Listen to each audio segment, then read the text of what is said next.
Selamünaleyküm arkadaşlar. Tuğba ile Butik Tatlar kanalıma hoş geldiniz.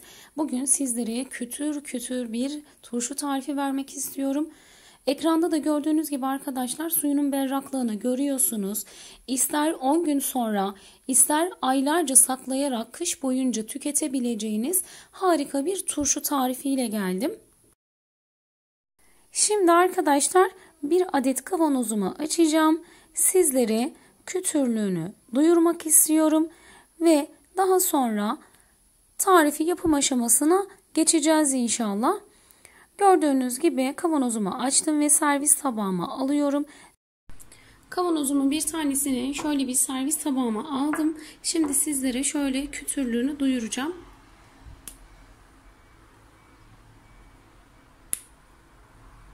Şöyle yakından da göstermek istiyorum. Gördüğünüz gibi çok lezzetli. Bir tane daha salatalığımı kırarak sesini duymanızı istiyorum.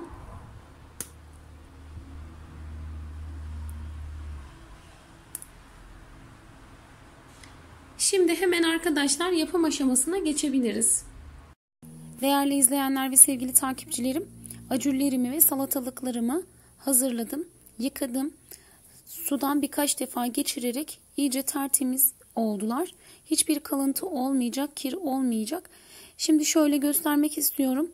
Salatalığımın şöyle uç ve baş kısmını çok hafif bir şekilde alıyorum. Çok derin almanıza gerek yok. Bu şekilde salatalıklarımın ucunu ve başını alıp bırakacağım. Ve aynı şekilde acürlerimin de ucunu ve başını aynı şekilde almaya devam edeceğim. Bu şekilde hepsini aldıktan sonra turşumu yapım aşamasına devam edeceğim.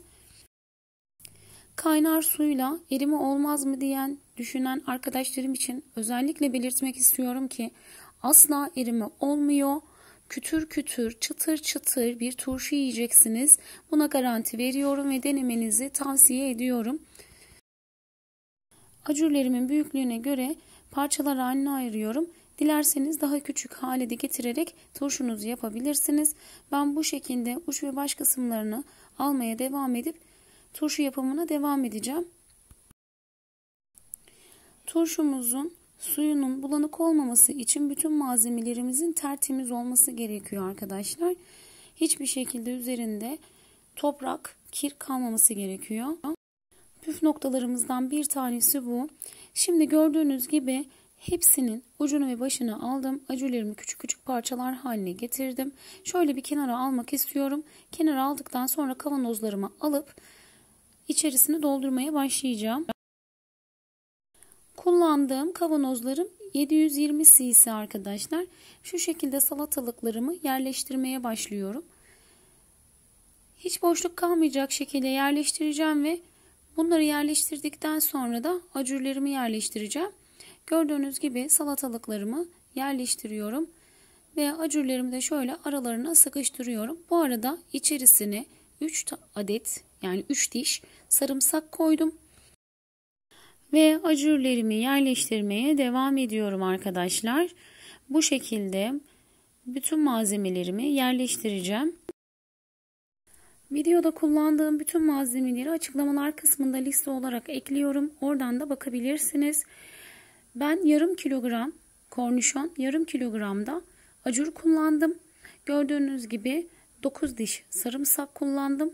Diğer malzemelerimi de bütün kavanozlarımı doldurduktan sonra söyleyeceğim. Videonun sonunda da göstereceğim arkadaşlar. Aslında çok fazla ben turşu yapıyorum.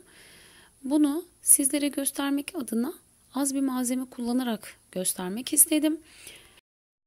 Fasulye turşusu da yaptığım için arkadaşlar sizlere az malzemeli bu tarifi vermek istedim. Ama dediğim gibi çok daha fazla yaptım. Ve ilk defa deneyecek olan arkadaşlarıma cesaret vermek adına az malzemeyle bu tarifi paylaşmak istedim. Şimdi gördüğünüz gibi üzerlerine birer adet acı biber koyuyorum. Dilerseniz acıyı seviyorsanız daha fazla da ilave edebilirsiniz. Bütün malzemelerimi kavanozlara yerleştirdim. Şimdi diğer malzemelerimi ilave etmeye geçiyorum. Her bir kavanozum için yarım çay kaşığı şeker ilave ediyorum. Şekerimi ilave ettikten sonra yarım çay kaşığı limon tuzu ilavesi yapıyorum. Ve üzerlerine 1 tatlı kaşığı kaya tuzu, turşuluk tuz yani arkadaşlar ilave ediyorum. Turşuluk tuzumu da ilave ettikten sonra sirke koyacağız. Ben elma sirkesi kullanıyorum. Dilerseniz sizler üzüm sirkesi de kullanabilirsiniz. Her bir kavanozum için 2 yemek kaşığı sirkemi ilave ediyorum. Bu turşuyu denediğinizde pişman olmayacak, hatta favori turşunuz olacağına garanti veriyorum. Ve şimdi en önemli püf noktaya geçiyorum arkadaşlar. Kaynar su. Bu aşamada özellikle belirtmek istediğim arkadaşlar, suyunuzun kaynar olması, ılık olmayacak. Buna lütfen dikkat edelim. Suyunuzun kaynar olması çok çok önemli. Bütün kavanozlarımı tamamen dolduruncaya kadar kaynar suyumu gördüğünüz gibi boşaltıyorum.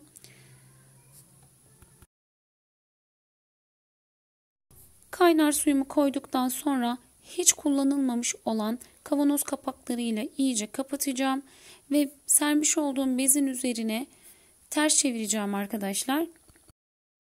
Bir bez yardımıyla kavanozumu tutup hiç kullanılmamış kapağımı kapatmaya çalışıyorum. Bakın gördüğünüz gibi kavanoz kapağım attı. Olabilir. Tekrar kapak değiştirdim ve kapatıyorum. Sizler de buna dikkat ederseniz hiçbir şey olmayacaktır. Önemli olan burada tamamen vakumlanmış olması. Hiç hava almadığı müddetçe aylarca saklayabilir. İsterseniz de 10 gün sonra açıp tüketebilirsiniz. Kavanozlarımı bu şekilde bir gün boyunca bekletip daha sonra güneş almayan kurun ve seri bir yere kaldıracağım. Açıp kullanacağım inşallah. Deneyecek olan arkadaşlara şimdiden kolay gelsin, afiyet olsun diyorum. Diğer tariflerde, diğer videolarda görüşmek üzere. Allah'a emanet olun, sağlıkla kalın, hoşça kalın.